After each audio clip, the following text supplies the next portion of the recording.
Eu já disse para os irmãos que todas as vezes que eu canto esse hino, eu me emociono, porque na minha adolescência,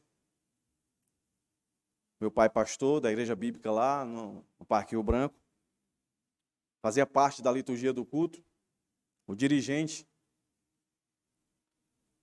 às vezes pedia para os irmãos do lado direito escolher um hino, e às vezes do lado esquerdo. Às vezes dizia um adolescente, e todas as vezes que falava adolescente, eu levantava a mão e dizia o hino 377. Não sei porque Deus me amou tanto assim. Às vezes eu sou tomado com a percepção de Paulo, meus irmãos, de ser o maior pecador do mundo. E eu poderia estar em qualquer outro lugar, fazendo as coisas mais pervertidas que um ser humano seria capaz de fazer. Mas Deus me alcançou. E se Deus alcançou você, você deveria sentir, pelo menos uma vez no mês, a graça de Deus sobre a sua vida. Ainda mais nós aqui, que temos ouvido sermão após sermão, daquilo que nós somos capazes de fazer, que é afrontar a santidade de Deus. Abra a sua Bíblia Amós aí, capítulo 4, vamos do verso 1 ao 5. Jurados pela santidade de Deus.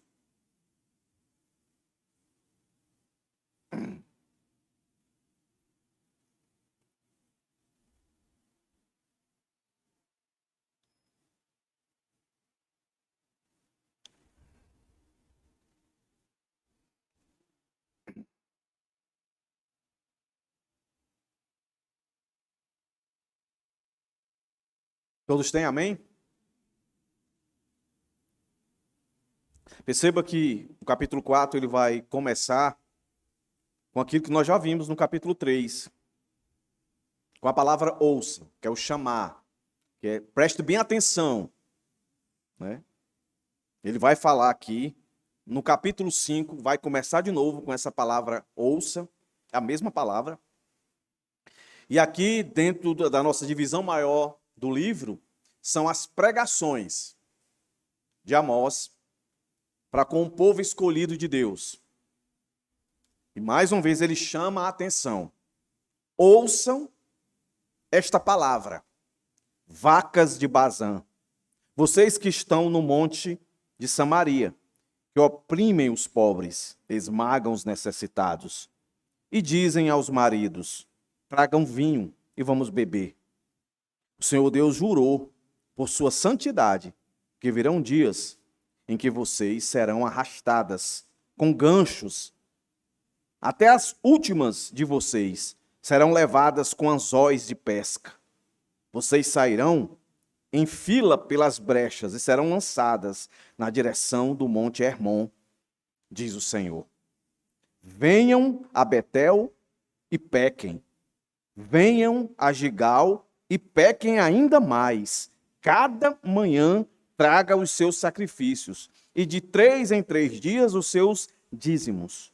Ofereçam sacrifícios de louvor com pão levedado, e proclamem ofertas voluntárias. Tornem isso público, porque é disso que vocês gostam. Ó filhos de Israel, diz o Senhor Deus. Vamos orar. Ó Deus, como é maravilhoso, Senhor, mais uma vez estarmos aqui, no teu dia, o dia que tu determinou para que nós nos reuníssemos como igreja, que a nossa reunião de fato fosse um culto prestado a ti. Nós cantamos louvores, Senhor.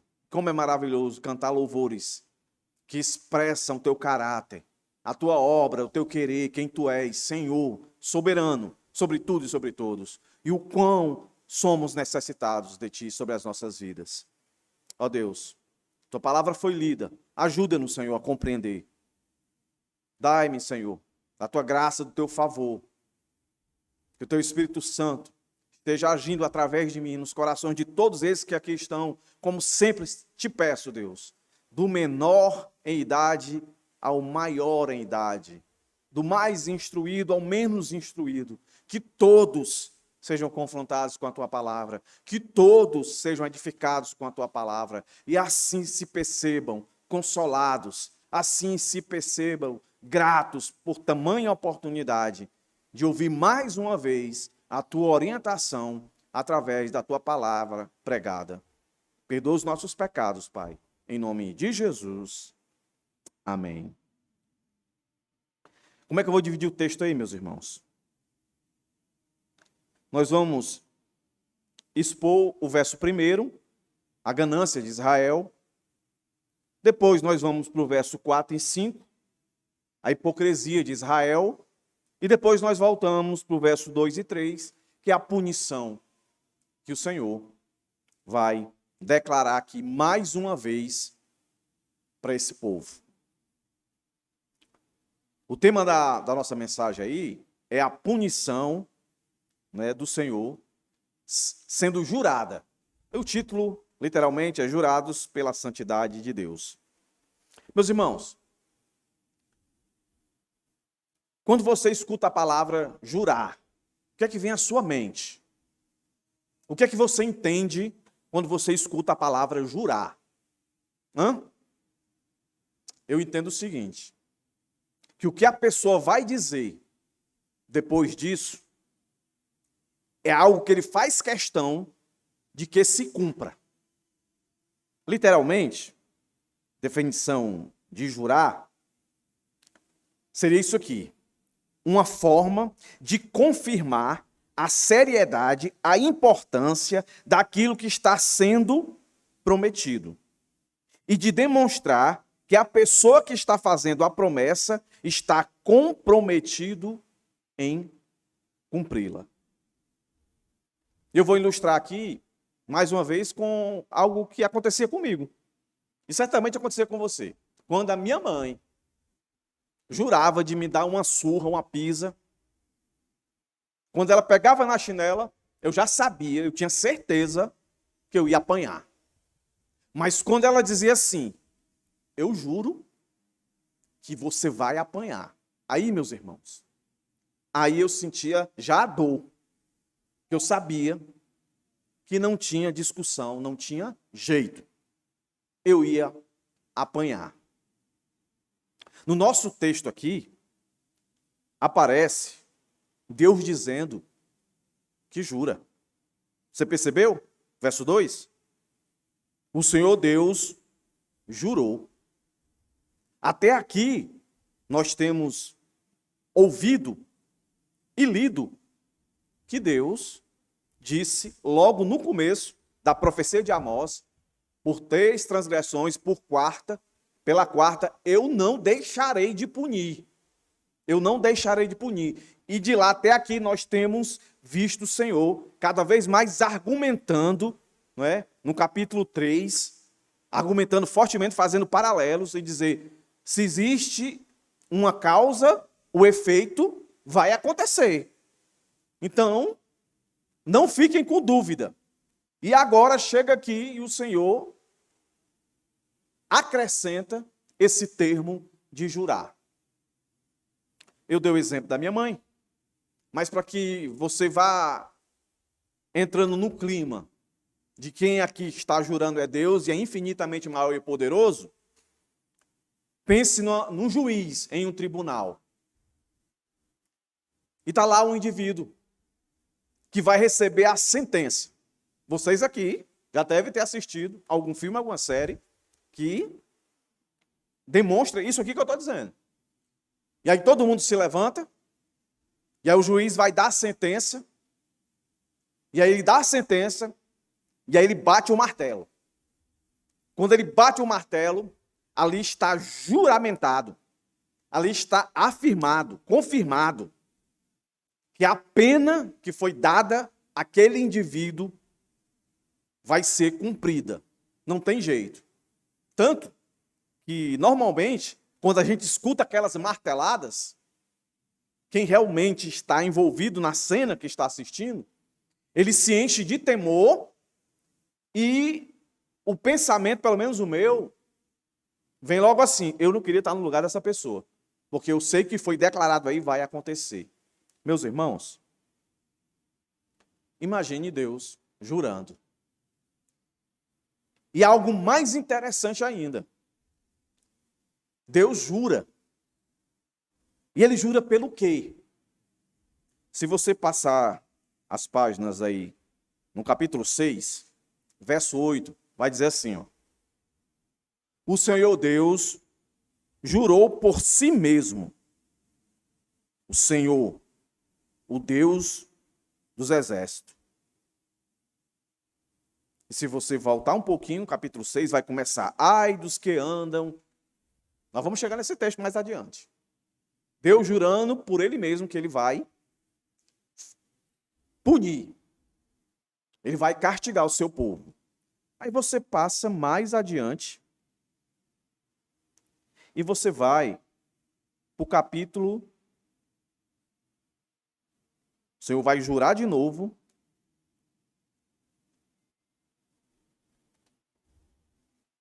Capítulo 8, verso 7. O que nós acabamos de ler, Deus jurou por si mesmo. Agora, no capítulo 8, verso 7, veja aí. O Senhor jurou pela sua glória, pela glória de Jacó, dizendo: nunca me esquecerei de nenhuma das suas obras. Agora volta para o nosso texto. Pelo que o Senhor está jurando aí.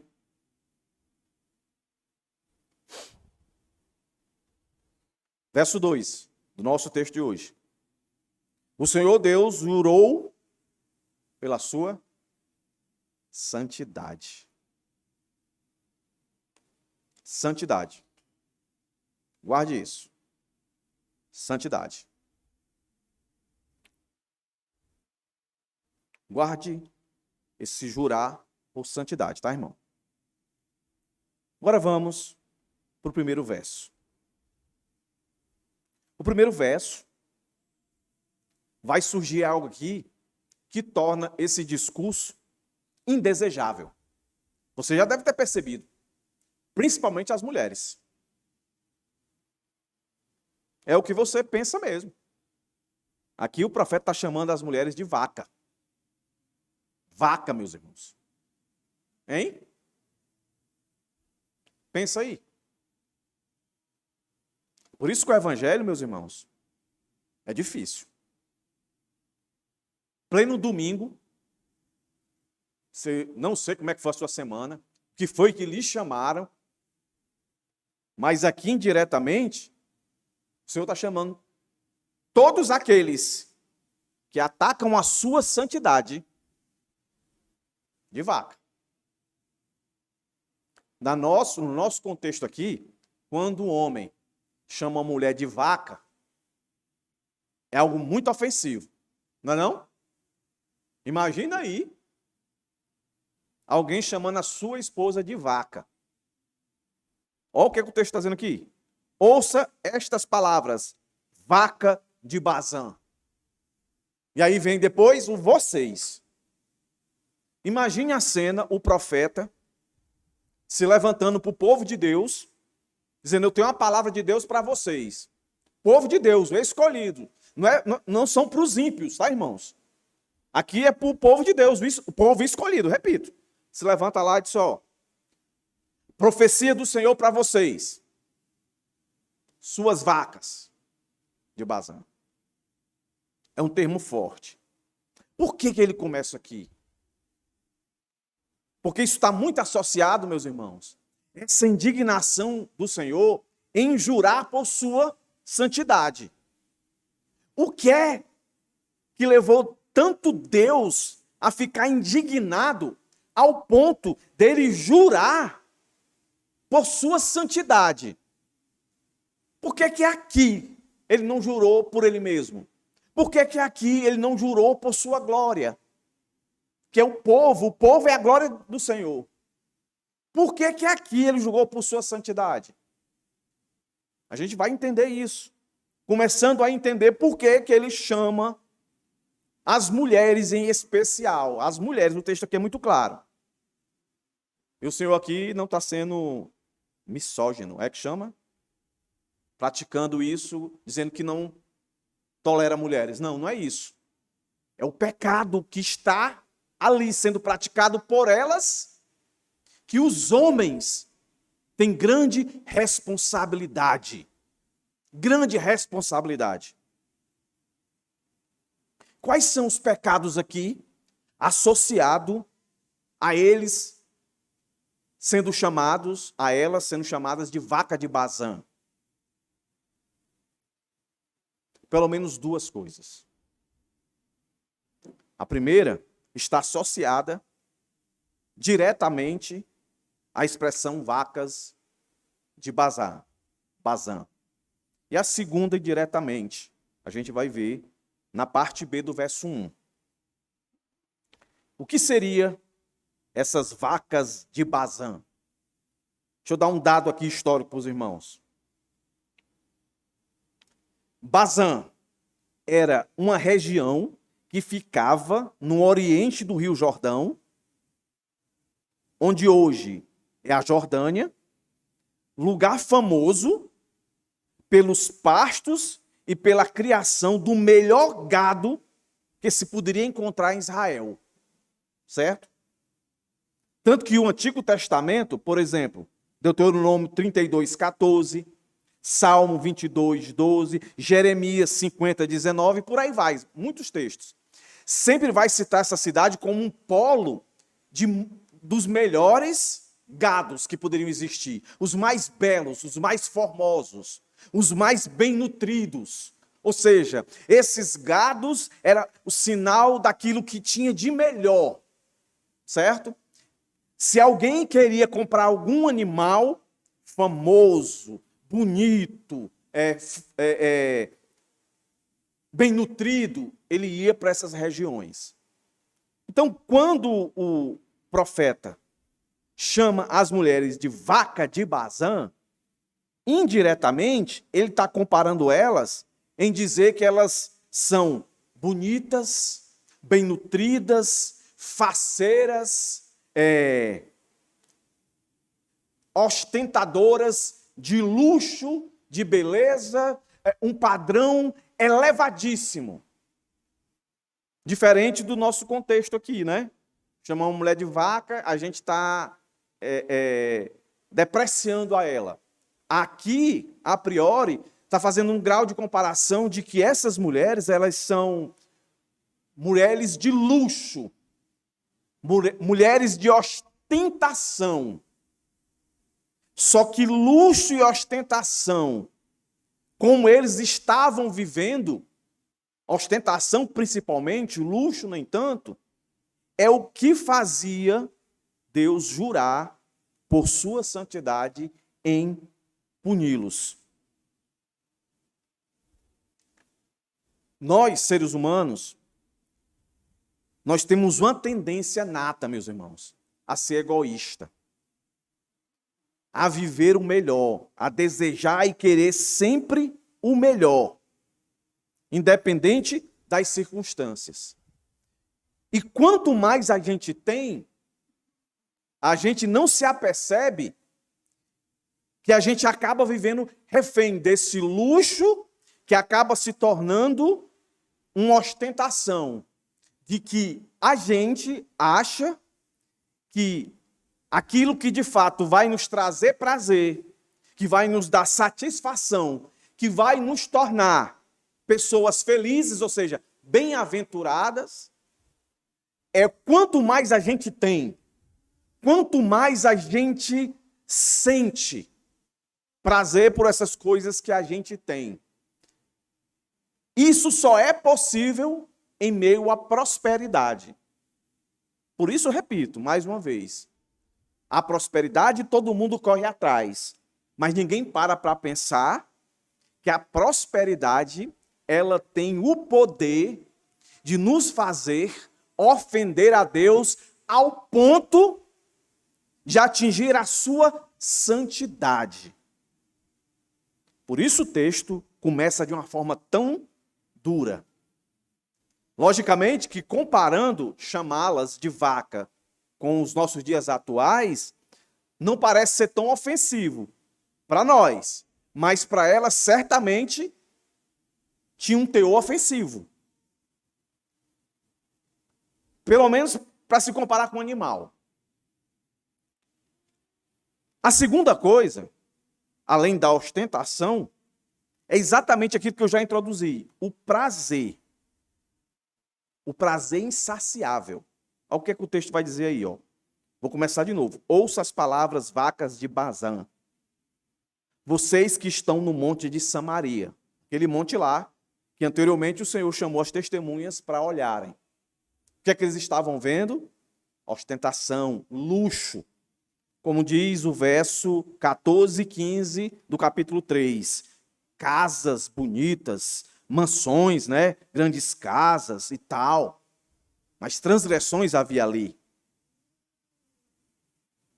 E aí ele diz que oprimem os pobres e dizem aos maridos, tragam vinho e vamos beber.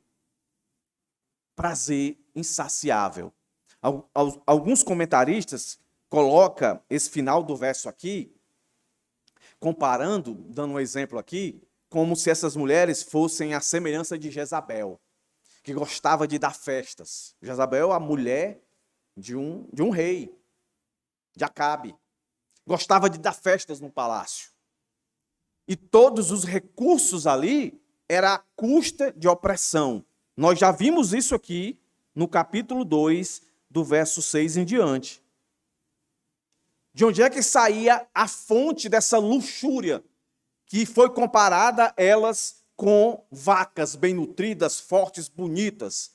De onde saía o dinheiro para nutrir, onde saía a prosperidade? O texto aqui repete, da opressão que se fazia com os pobres, os necessitados. Esmagavam. A ideia aqui também é de que as mulheres estavam no controle. Os homens já chegou num nível tão depravado que as mulheres seguiram o exemplo e viviam de festas, viviam de prazeres, de luxo, de futilidade. Passa a ser futilidade tudo aquilo que tira Deus da jogada e coloca como um fim para nossas vidas. E olha que interessante, meus irmãos, algo que a gente só vê quando de fato vai olhar nos originais. O verso 2 vai começar dizendo o Senhor Deus, o Senhor Deus. O verso 1 vai terminar dizendo assim, finalzinho, e diziam aos maridos. A palavra que está aqui traduzida por maridos, esposos, na verdade, é a mesma palavra que é traduzida no verso 2 por Deus. Por Deus. Escute bem. A palavrinha que está aqui é Adon. E dizem ao Adon, que pode ser traduzido como mestre, Senhor e Deus. Presta atenção. Mestre, Senhor e Deus. Aí os tradutores olham para o contexto, entendem que o Senhor aí seria os seus maridos. Aí traduziram por maridos. Mas poderia ser traduzido ou por mestre, ou por Senhor, ou por Deus. Porque essa mesma palavra, Adon, é que aparece aqui. O Senhor Deus. Yahvé Adon. O Senhor Deus. Os eruditos vão dizer que aqui há tipo um sarcasmo de Deus para com seu povo. Tipo assim, vocês acham que o Deus de vocês são os mestres de vocês, os senhores de vocês, os maridos de vocês? Vocês acham que o Todo-Poderoso são eles? Vocês acham que eles que têm todo o poder para saciar todos os desejos de vocês, para fazer a vontade de vocês. Não. Quem é Deus mesmo sou eu. E eu não vou dar bebida para vocês. O que eu vou dar para vocês é castigo, que é o que vem em seguida, que nós vamos ver mais adiante. É uma espécie de sacarmos. Isso aí mesmo, você entendeu? Sarcasmo. Olha aí, meus irmãos. O Senhor dizendo assim, vocês estão se achando. Estão chamando de o quê? Em outras palavras, a fonte da alegria, a fonte da prosperidade de vocês são os homens? Sou eu. E o que eu vou dar para vocês não é isso aí que vocês pensam. Preste atenção, irmãos. Deus aqui argumentando. Então aqui você já começa a entender por que Deus está jurando puni-lo.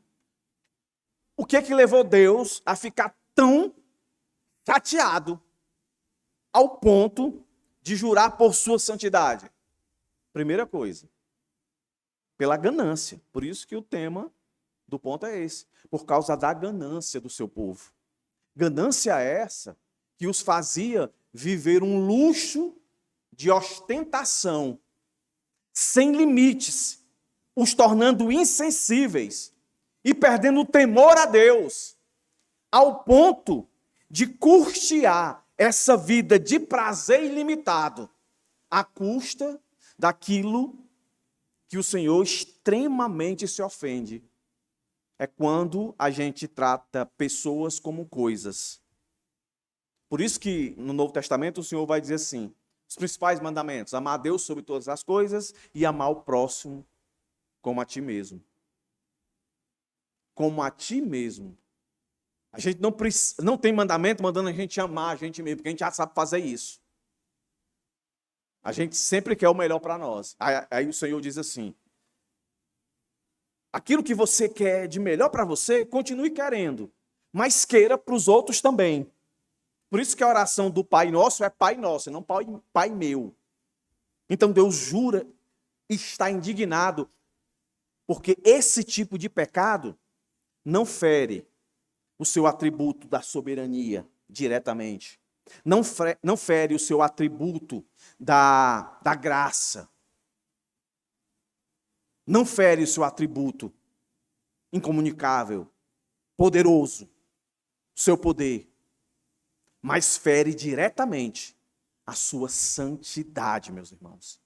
Santidade, meus irmãos, é uma vida sem pecado. Quando eu digo que eu tenho que caminhar em santidade, você deve imaginar e crer que eu vou cair de vez em quando. Mas que eu tenho que buscar viver uma vida de santidade e ser exemplo para você. Quando eu olho para Paulo, eu vejo um homem santo.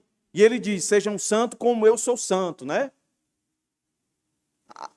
Imite a mim como imito a Cristo. Mas a gente sabe que Paulo teve os seus problemas. Mas é quando Deus se coloca diante de nós e diz assim, eu estou jurando pela minha santidade que eu vou castigar você. Você está ofendendo a santidade de Deus, o Deus que é santo. O Deus que não tolera pecado, nem um milímetro. Ele não suporta pecado. Ele não suporta pecado premeditado. Uma vida de prática de pecado ele não suporta. Tanto que ele criou o inferno para mandar esses para lá. E aqueles que são seus, ele dá um jeito de surrar, bater, para que volte, para que ande. Então, o que o Senhor quer é que eles vissem qual perigo eles estavam passando em cair nas mãos do Senhor. Essa atitude de ostentação, de luxo, de insensibilidade, na busca do prazer insaciável, estava ofendendo a Deus. Eles não mediam esforços para satisfazer os seus desejos. Eles não queriam viver segundo a vontade e o desejo de Deus, mas segundo as suas vontades e os seus desejos. E Deus, por isso, jura por sua santidade. Mas uma segunda coisa, da qual justifica Deus jurar por sua santidade, além de olhar para um povo que ostentava, de um povo que queria viver um hedonismo, a busca de prazer em tudo, não queria ter presença de sofrimento ou qualquer outro tipo de dor, mas queria viver entorpecido em prazeres.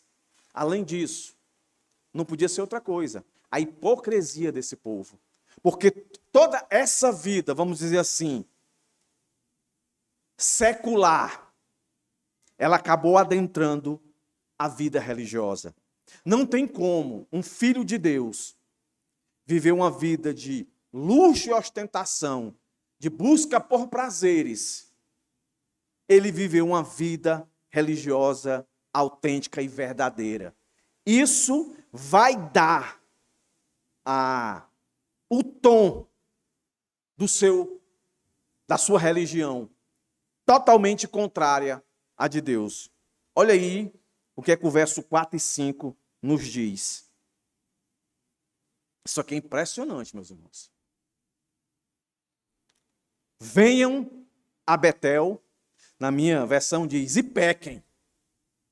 Talvez na sua versão diga, transgridam, que é transgressão, poderia ser traduzido assim. Venham a Gigal e pequem ainda mais. Tragam os seus sacrifícios. De 3 em 3 dias, os seus dízimos. Ofereçam sacrifício de louvor, com pão levedado. E proclamem ofertas voluntárias. Tornem isso público. Porque é disso que vocês gostam. Ó filhos de Israel, diz o Senhor Deus. Tanto a vida social deles, quanto a religiosa, era governada com um princípio. A avareza deles, que os tornava egoístas. Eles faziam tudo para agradar a si mesmo. Se eles faziam tudo na vida social para agradar a si mesmo, vocês acham, meus irmãos, que dentro desse perfil, dessa moralidade, dessa ética deles, eles iam cultuar a Deus com o intuito de agradar a Deus? Em hipótese alguma. Iam para agradar a eles mesmos. E é interessante que o profeta cita 2 cidades que a gente já conhece. Betel e Gilgal. 2 cidades do reino do norte. Jeroboão ali construiu 2 templos para imitar o que tinha lá em Jerusalém, em Judá, reino do sul. E colocou em cada um deles um bezerro de ouro. E dizia, venham para cá adorar aqui. Adorem a eles. Esses deuses foi o que fez isso e isso por vocês. Isso e isso aqui que eu quero dizer é tudo aquilo que Deus fez e não eles. Mas só que antes dessas cidades se tornarem isso, essas cidades eram cidades que tinham um nome simbólico. Por exemplo, Betel significava casa de Deus. Gigal significava lugar da posse de bênção. Betel está intrinsecamente ligada a Abraão e a Jacó. Todo mundo que conhece a história desses 2 homens. Quanto Deus abençoou esses homens, as promessas maravilhosas que aconteciam ali. Sacrifícios, cultos que foram feitos a Deus. Ali, era a cidade de Deus. Gilgal era a cidade onde Saul foi entronado rei. Foi a cidade que Josué ficou antes de tomar posse de Canaã. Mas que com o tempo foi se degenerando, se tornou o que hoje Amós fala, Oséias falou, se tornou um berço de idolatria. Aquilo que antes era o lugar onde as pessoas adoravam a Deus, casa de Deus, onde as pessoas eram abençoadas por Deus, de fato, Deus verdadeiro, agora são locais que são templos a deuses que aparentemente para eles parecia que ainda era a casa de Deus e parecia que ainda a bênção de Deus era derramada, mas na verdade não.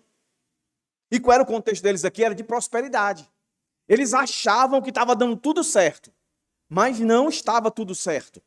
Por mais que para eles estivesse dando tudo certo. Prosperidade, morando bem, se vestindo bem, comendo bem, bebendo, festa toda hora. O país que todo mundo sonha em ter. Mas aí o profeta diz isso aqui, meus irmãos. Vão para a casa de Deus. Vão receber as bênçãos de Deus, Gigal.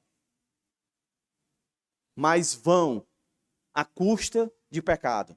Olha o que ele diz aqui, né? Venham a Betel e pequem.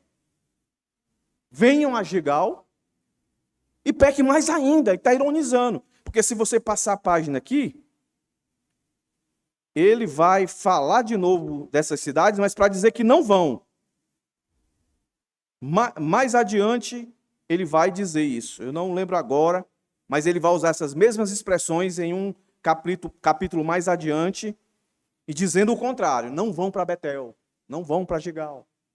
Mas aqui ele está ironizando. Tipo assim, vocês acham que esse culto que vocês estão ministrando a Deus em Betel e em Gigal torna vocês santos? Não, torna vocês cada vez mais pecadores. O que é que eles estavam fazendo nesse culto? Em Betel e em Gigal. Eles estavam fazendo coisas que eram boas. Olha aí. Sacrifícios de 3 em 3 dias. Dízimos. Né? Sacrifícios de 3 em 3 dias, dízimos. Estavam louvando a Deus. A liturgia de um culto. Louvando a Deus. Com pão levedado. E proclamando ofertas. Tragam ofertas voluntárias. Está fazendo tudo isso. Mas à custa de pecado. E não de um coração santo. Por que de pecado? Porque o texto está dizendo, venham e pequem. Venham e pequem ainda mais. Aí você olha para o texto, mas eles estavam pecando e pecando ainda mais, levando sacrifício, levando dízimos, chamando as pessoas para louvar a Deus, chamando as pessoas para ofertar na casa de Deus. Essa coisa é boa. A igreja sempre precisou de oferta. Qual é o ponto aqui? Vamos lá. Primeiro ponto. A intenção deles de vir à casa do Senhor com essa quantidade de sacrifício, eles estavam fazendo, meus irmãos, por incrível que pareça, até além do que a lei, os mandamentos do Senhor, porque o Senhor prescreveu como é que ele queria ser adorado. Ele disse, detalhe por detalhe, como é que tinha que ser os sacrifícios, e eles estavam levando isso acima, levando muito mais. Veja que o texto diz que eles levavam dízimos de 3 em 3 dias. A lei requeria levar uma vez por ano ou a cada 3 anos. E eles levavam muito mais. Mas só que eles faziam isso diante de quem? De Deus? Lembra-se? O que é que tinha? Em cada templo construído por Jeroboão, tanto em Betel como em Gigal, o que é que tinha lá? Literalmente, um bezerro. Então, no ato deles levar, por mais que fosse uma quantidade infinitamente maior, se era para levar dízimo uma vez por ano ou 3 vezes por ano, eles levando de 3 em 3 dias, então era muita grana, vamos dizer assim. Mas eles estavam fazendo isso, se submetendo e se prostrando diante de uma imagem. E aí, meus irmãos, já quebrou um monte de mandamento aí. Não adorarás a imagens, só adorarás o Senhor teu Deus. Já quebrou um monte de mandamento aí. Entendeu? Já é a transgressão. Por isso que o profeta diz, vão e pequem. E peque ainda mais. O segundo erro deles aí. O primeiro é a idolatria, né? O segundo, perceba, essa instituição criada por Jeroboão tinha os sacerdotes para poder fazer o sacrifício. Mas esses sacerdotes não eram da linhagem de Levi. Amazias era um dos sacerdotes. Até já pontuamos aqui, que ele chega e confronta, o profeta diz, vai embora daqui, rapaz.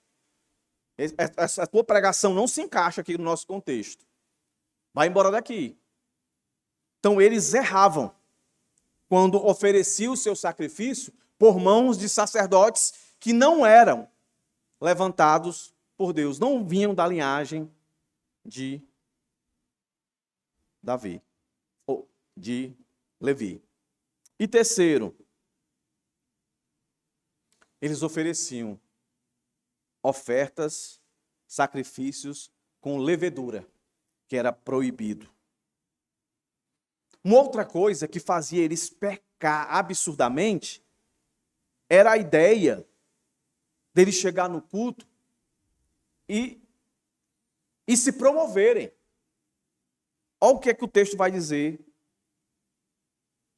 no finalzinho do verso 5. Tornem isso público, porque é disso que vocês gostam.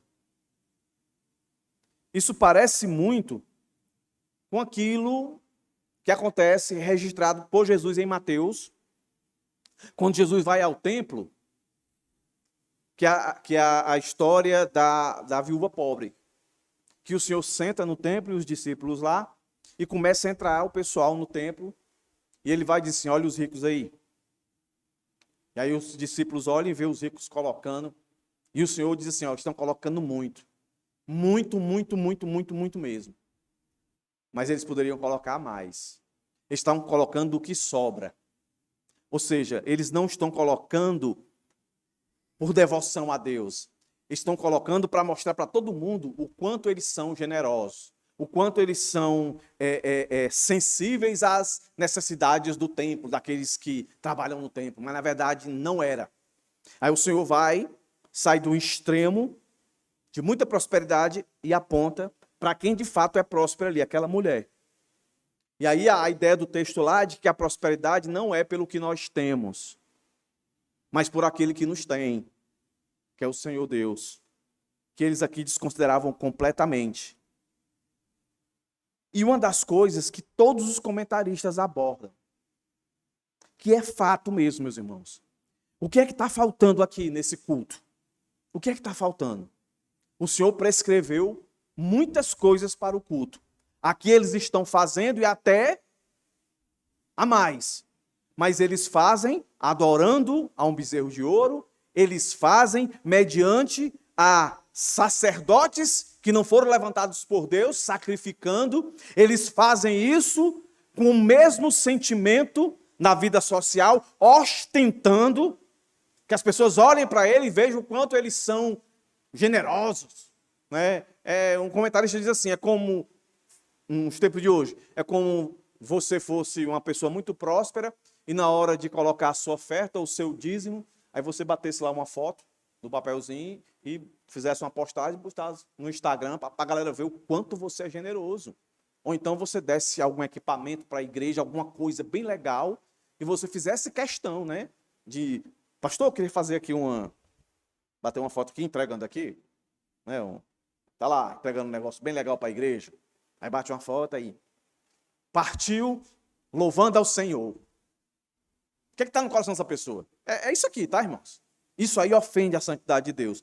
Mas, repito, o que é que está faltando nesse culto aqui? O que é que está faltando nesse culto aqui, meus irmãos? Sacrifício de quê? De pecado. De arrependimento. Não tem.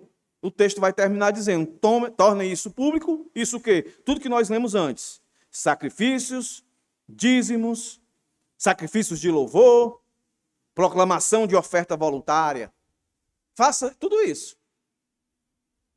E termina dizendo, ó filho de Israel, diz o Senhor Deus. Faltou aqui um sacrifício para pedir perdão. Senhor, nós te ofendemos. Senhor, tem misericórdia de nós. Senhor, trata o nosso coração, a nossa insensibilidade, a nossa luxúria. a nossa ostentação, a nossa busca por prazer. Eles aqui perderam a percepção do que é ser bem-aventurado, pobre de espírito, os que choram, os que são mansos, os que têm sede, fome e sede de justiça.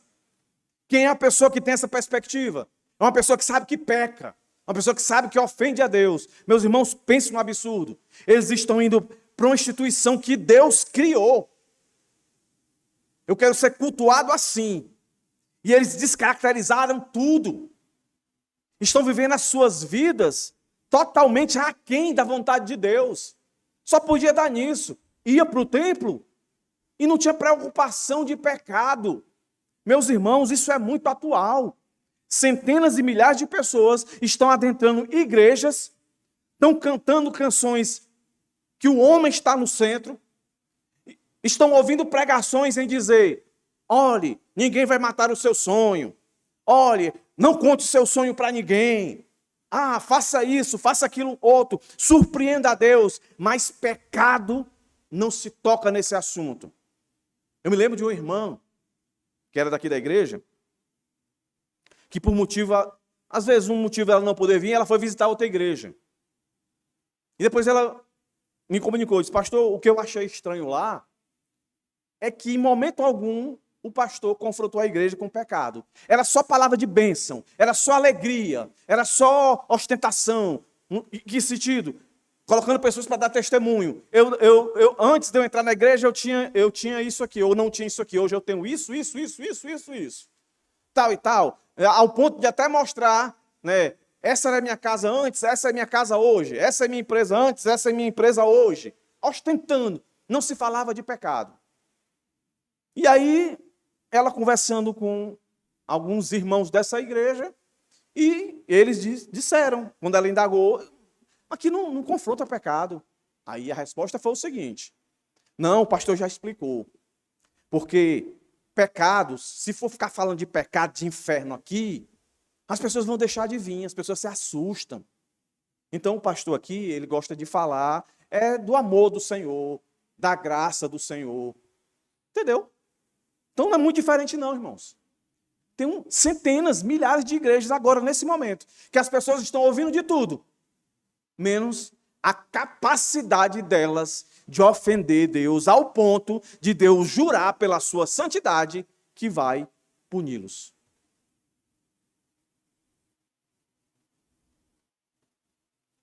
Então por que Deus está jurando aqui?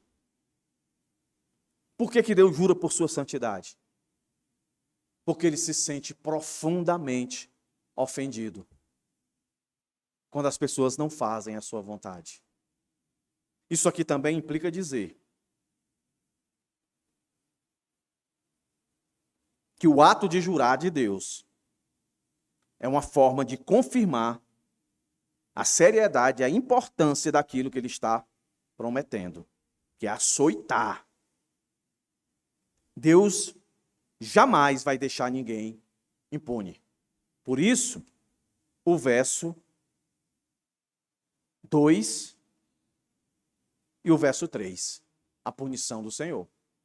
Está aqui.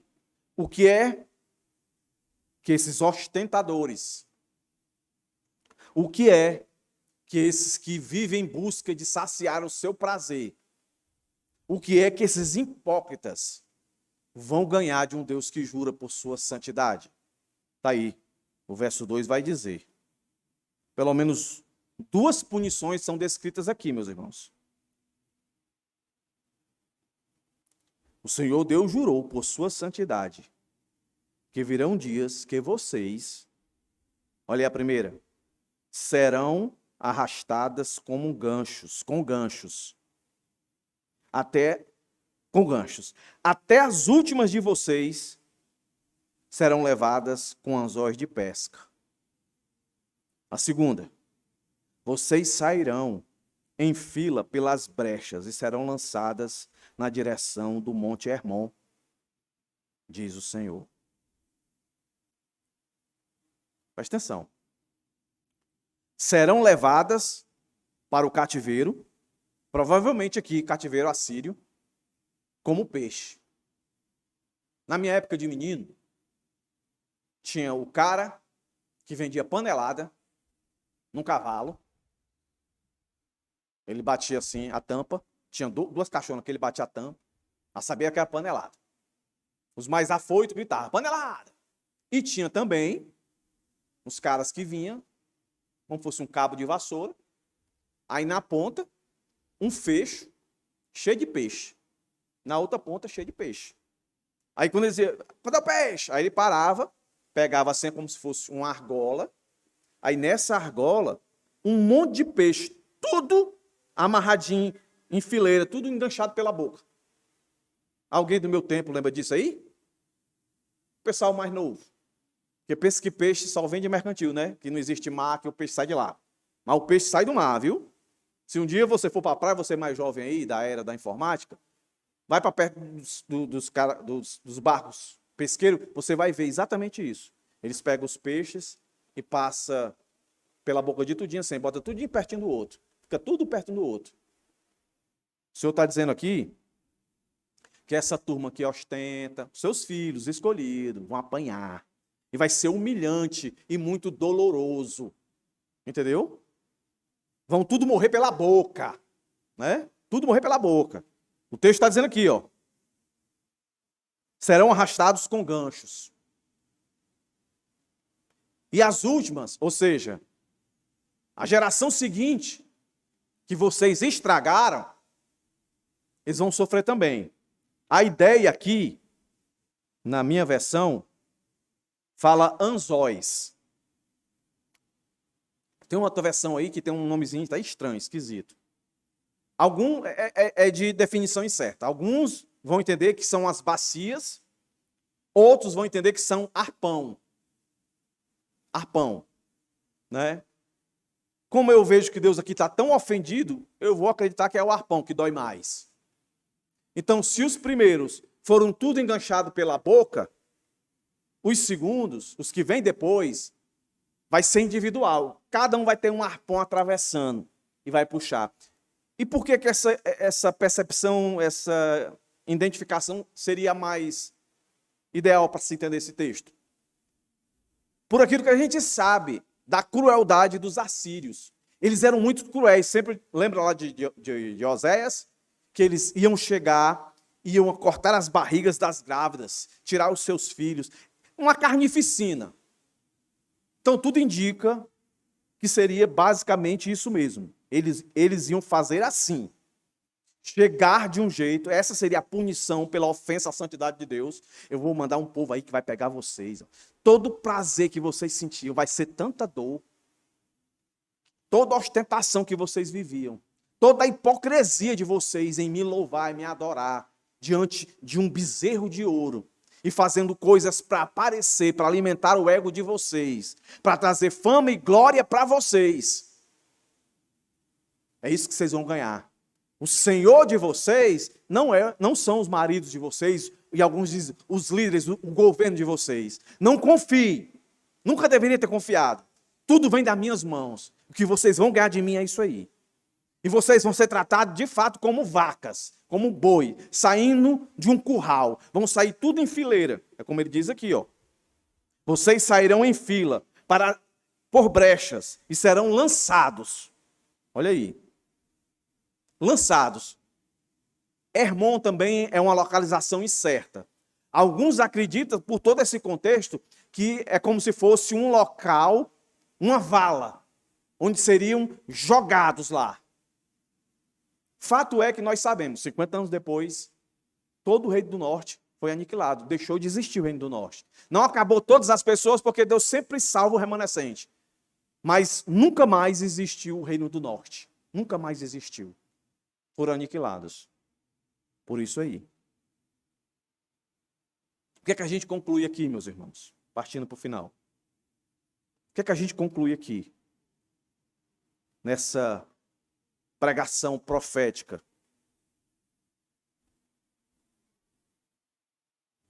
Algumas coisas aqui que eu vou considerar. Primeira delas. O prazer. O prazer que aqui levou a viver uma vida de ostentação, de luxo. à custa da miséria, da opressão do próximo. O prazer como um fim. E a hipocrisia ofende a Deus ao ponto de fazê-lo jurar por sua santidade. A hipocrisia de cultuar a Deus achando que a forma que eles estavam fazendo estava agradando a Deus. Eu já disse isso aqui para os irmãos. O culto a Deus, ele sempre foi previsível. Essas igrejas que dizem, o culto foi tremendo.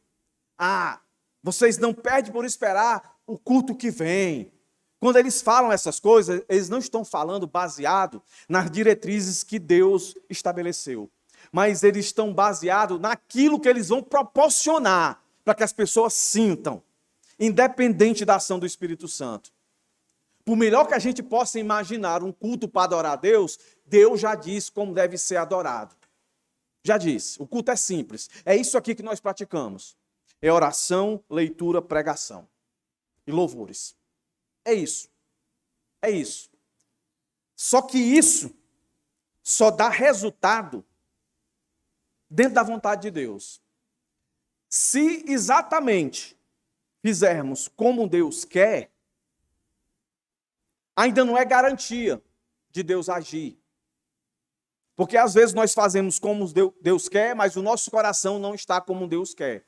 Agora você imagina a gente querer agregar coisas ao culto a Deus, quando Deus não requereu isso. Então, lembrando os irmãos, Deus não instituiu teatro na hora do culto. É pecado o teatro? Dentro do culto é pecado. Deus não instituiu dar testemunho dentro do culto. Pastor, eu quero dar um testemunho. Meu filho tirou a carteira de motorista. Meu filho passou no vestibular. Meu filho passou no concurso. Culto não é para isso. Deus não estabeleceu isso. A gente pode fazer depois um momento de agradecer a Deus por essa conquista e tal, mas ambiente de culto não tem isso. Culto não é para homenagear ninguém. Tanto que aqui a gente não tem, né? Dia do pastor, dia da mulher do pastor, dia dos filhos do pastor, dia do diácono, dia do presbítero. A gente não tem isso aqui. No culto, não. Entendeu? Mas é tão legal. Mas não tem. No culto, não é para ter coral no culto. Culto é para a igreja louvar, todo mundo junto. Louvor congregacional. E coral não pode, pastor? Pode. Pode. Mas ele não está dentro da grade do culto. A gente pode fazer um culto especial e dizer, meus irmãos, hoje nós vamos louvar com o coral. Aí o coral canta aqui, todo mundo junto. Mas a gente não vai ficar batendo palma, pessoal. O culto é para Deus. Quantas pessoas vivem assim e nem se percebe que isso ofende a Deus? A minha oferta, a sua oferta, ela tem que ser com motivação correta. Isso é tão sério que no Novo Testamento o Senhor diz assim, antes de entregar a tua oferta, vai resolver lá a tua pelenga que tu tem. Senão eu não vou receber esse negócio aí. Culto é coisa séria. Deus já disse como ele quer ser adorado. O que a gente precisa saber e entender, que eu tenho que obedecer isso, e eu tenho que vir com o meu coração, sempre disposto a agradecer a Deus, a louvar e agradecer o seu nome e pedir perdão. Se tem uma coisa que a gente faz, é pecar. A gente peca. Outra coisa que o texto chama a gente a olhar, que diferente deles, né? Nós precisamos valorizar as virtudes éticas e morais. Quais são? Pelo menos aqui. Justiça e misericórdia. Coisa que eles não tinham. Deus se sente atacado na sua santidade quando nós não vivemos essa bem-aventurança. Nós aqui, quarta-feira, estamos aprendendo o que é ser feliz, de fato. É ser uma pessoa misericordiosa, nós vamos aprender. E já aprendemos a ser uma pessoa justa, reta. Ter fome e sede de justiça. É olhar para o necessitado. Quantos de vocês essa semana saiu de casa pensando, eu vou trabalhar porque eu quero ajudar o irmão tal. Eu quero beneficiar o meu pai, minha mãe, o meu irmão, a minha irmã de carne. o meu irmão, a minha irmã da igreja? Quantos de nós? Essa semana. Em tudo de bom que você pensou em compartilhar com alguém? Lógico aqui que os irmãos já aprenderam comigo aqui. E quando eu digo ajudar, não é ajudar vagabundo, mala não. Ajudar necessitado. Como é que eu vou saber quem é necessitado? Eu preciso conviver. Eu preciso me relacionar. E onde é que eu faço isso, pastor? Igreja. Onde é que eu faço isso, pastor? No meu trabalho. De repente, tem uma pessoa necessitada, precisando. Você já teve a experiência de ajudar alguém, sem ninguém estar olhando? Você chega e faz alguma coisa por ela.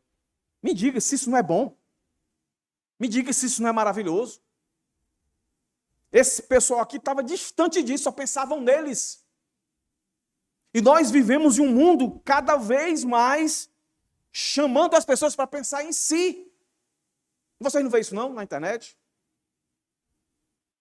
10 maneiras. 10 maneiras não. Agora só são 2 maneiras para chegar ao sucesso. Porque 10 cansa, né? É só 2 agora. 2 para chegar ao sucesso. Eu por muito tempo fui músico. Muito tempo. 15 anos, mais ou menos. Músico. E eu sou do tempo que eu sentava, fita cassete, que eu ficava pegando a música, e a fita cansava, eu tinha que pegar uma caneta e ficar rodando para ela, né?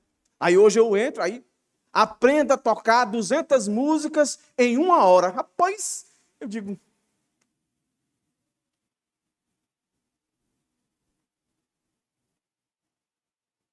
É muita ostentação.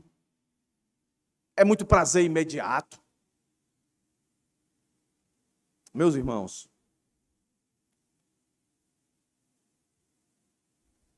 Deus nos chama a viver uma vida simples. E quando eu digo simples, não vai dizer pobreza não. Simples de um coração que não está rendido às coisas que nós temos, às coisas que nós vemos. Eu preciso lembrar os irmãos mais uma vez. Riqueza nunca foi problema, prosperidade nunca foi problema. É bênção de Deus. Tanto que o Senhor deu a Salomão. Passa a ser problema, meus irmãos, que nós colocamos como fim para as nossas vidas. Ao ponto de quando colocamos como fim, a gente fica cego. E não pense que você não seria capaz de fazer o que essas pessoas fizeram aqui. Os filhos, os escolhidos de Deus. A busca por prazer, a busca por satisfazer os seus egos, os fizeram fazer coisas, como eu já disse aqui, piores do que o mundo lá fora. Meus irmãos, 2 coisas eu quero terminar dizendo para os irmãos. 2 coisas. Primeira, valorize essas verdades aqui ditas. Seja misericordioso. Seja justo. A segunda, use a prosperidade que Deus tem dado a você para ser instrumento de beneficiar o próximo e não oprimi-lo.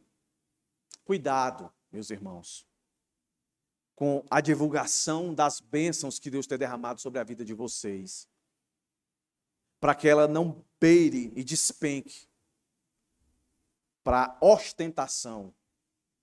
Cuidado com o que vocês têm postado por aí, nas redes sociais. Pense bem antes de postar.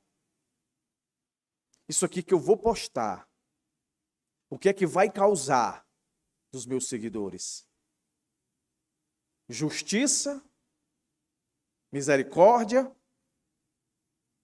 Ou vai declarar a minha hipocrisia e a minha opressão? Pense bem.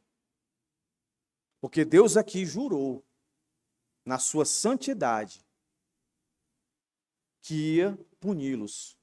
E o nosso Deus é o mesmo Deus. Ele ainda pune. Ele ainda se sente ofendido na sua santidade. que eu e você não sejamos desobedientes para querer ofender a santidade de Deus. Porque se nós ofendermos a santidade de Deus, o que vem para nós, meus irmãos, é punição e castigo. Vai nos envergonhar. Vai nos trazer dor. No final, vai ser bom. Mas se eu posso evitar, então, que eu peça a Deus força para evitar, para não ser necessário eu ser envergonhado. Que Deus tenha misericórdia de nós.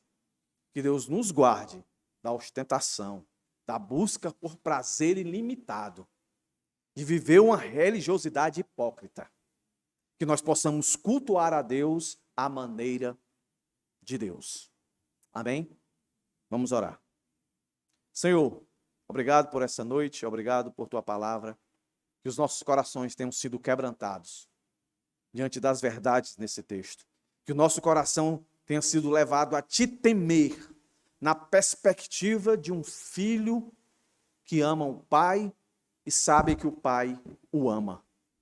Ó Deus, ajuda-nos a caminhar nesse mundo, de fato, sendo o homem feliz que a tua mão poderosa nos tornou. Bem-aventurados em ti. Em nome de Jesus, nos leva para os nossos lares em paz. Nos dá uma semana de um coração misericordioso e justo para com todos as nossa volta. Em nome de Jesus é que eu te rogo e te peço. Amém.